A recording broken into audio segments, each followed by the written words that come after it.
আজকে বাসার হলে আমার কাছে যে বায়না ধরে আফাগো নিহারি খাইতাম, আফাগো নিহারি খাইতাম, তো কিতা করবো ইকান লইলাম আমি 1 কেজি পরিমাণে নিহারি।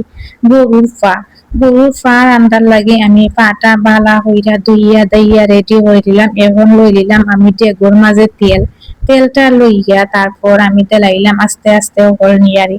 সাথে কিন্তু কিছু মাংস দিছি, খাইতে ভালো লাগবো যেগুলা আমার কাছে সকলে আবদার করে আপারাতের রান্না খাইতাম, বুঝছি মজা লাগে আপারাতের রান্না।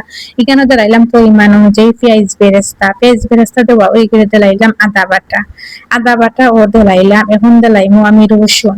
আমার রান্নার গোপন রহস্য কিটা জানো নি গোপন? আমার রান্নার গোপন রহস্য, রসুন আমি একটু বেশি করে দিই গরুর মাংস, যে কোনো টাইপের মাংস।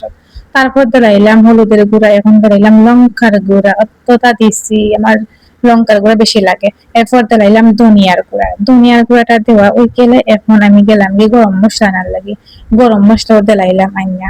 তারপর গেলাম গিয়ে তেজপাতার লাগে, তেজপাতা কি কেন নাই আমার আতর খান্দার, তো আমি তেজপাতাটাও লইয়া আইলাম।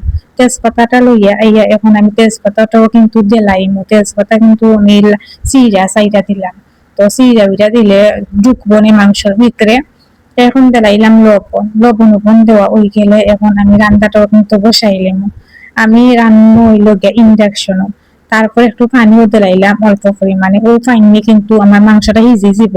মাংস হিজা হয়ে গেলেও কিন্তু আমি মানে একটু দেখুন আমি ঢাকনা দিয়ে একটা দিলাইলাম, দিয়ে আমি আবার রান্না বসাইলাম। তো এও আমি আধা ঘন্টা পরে আইলাম, এরা দেখি যে আমার মাংসটা সিদ্ধ হয়ে গেছে, নিহারিটা আমার সিদ্ধ হয়ে গেছে।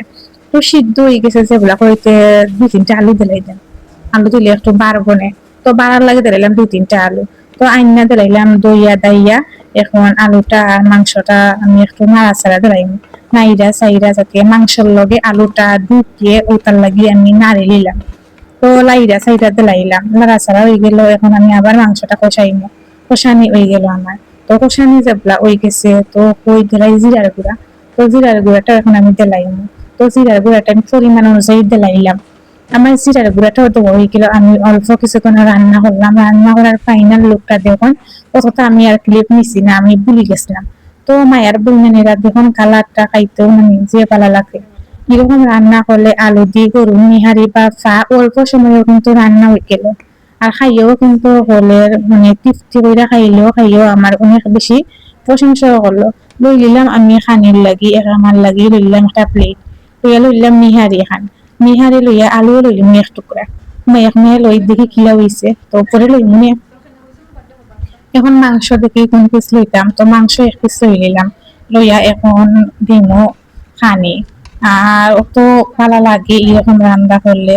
তো আপনারা কিন্তু একবার হইলেও ট্রাই করবা এই আপার রেসিপিটা। তো খাইয়া অনেকে আমার প্রশংসা করছেন। তো আজকের মতো এখানে বিদায় নিচ্ছি।